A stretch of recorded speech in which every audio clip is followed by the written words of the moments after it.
Now that we have those things established, you're thinking about your radius and where in the country or out of the country you want to be.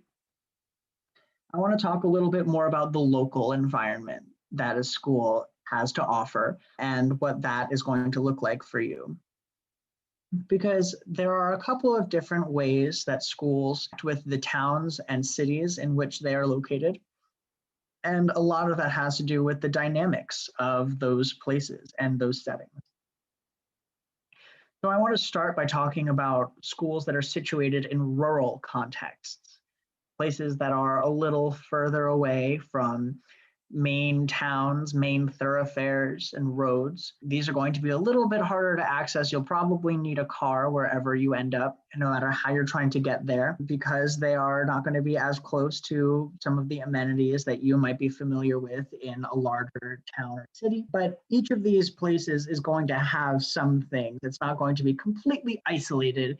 They'll have a main street with the things you need, a laundromat, a couple restaurants probably. And so these things will be available to you, but most of what you have will be available to you through the school or on campus.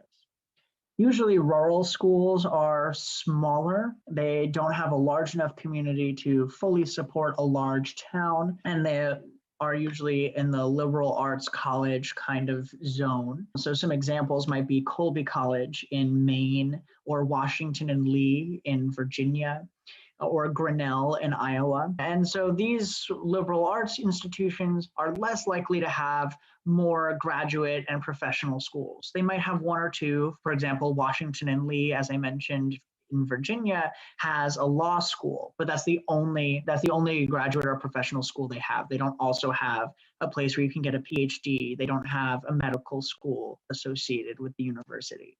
So these schools are going to be really focused on the undergraduate experience rather than the graduate experience, which means that you get lots of good attention as an undergrad.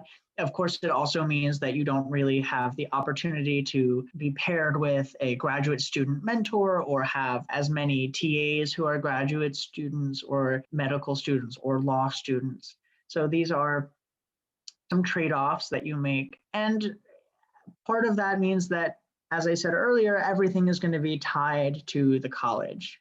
And that builds a really strong, a really tight-knit community. It's going to be a really close town-gown relationship. That is a relationship between the town in which the school is located and the school administration and student body. And so some people are really interested in that. That's what they really want. And that means you're going to have more likely chances to interact with your whole class. You're going to have smaller classes in all likelihood. And while you may not have the same number of opportunities available to the student body in terms of research or internships or resources, you're definitely going to face less quote unquote competition from your peers because there is that more individualized attention given to each undergraduate.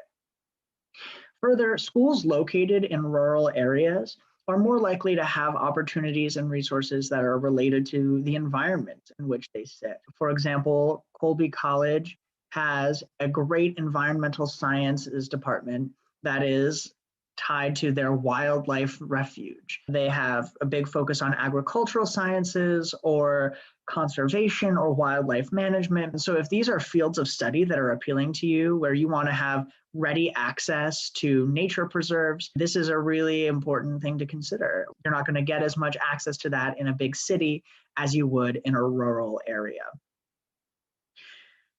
I'm going to start talking a little bit more about suburban schools and college towns, because that's the next step up from a rural school. And this is a really common school type. To say that you go to school in a college town is fairly usual. And that's because it's a really popular type of setting for a college. The college is still probably the biggest show in town. It's probably bringing the most people in terms of employment and tourism even.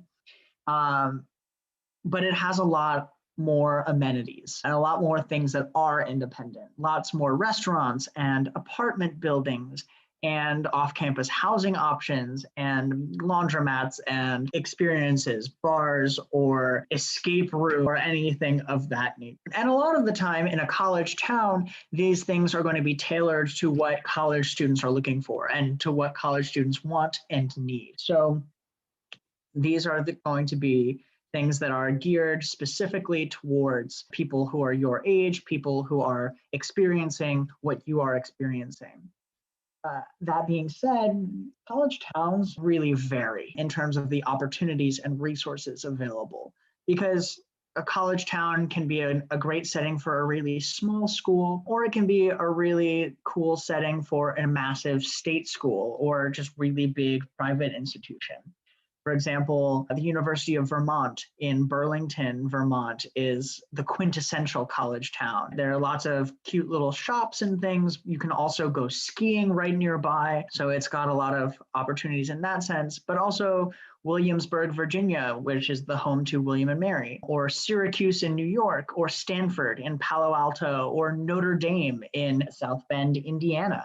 So these towns are going to host a lot of different resources and opportunities that will vary with the type of institution that is located in that place. So it'll again be modified and manipulated by the type of school, the size of the school that you're looking at, but it has these sort of central tenets to it that are really important. Often because of this, there are really strong ties between the university and the college town, really strong town-gown relationships, and you get a sense of the culture of the place where you are just by feeding off of the things that the college town has to offer. And so that is a nice segue towards our next college setting type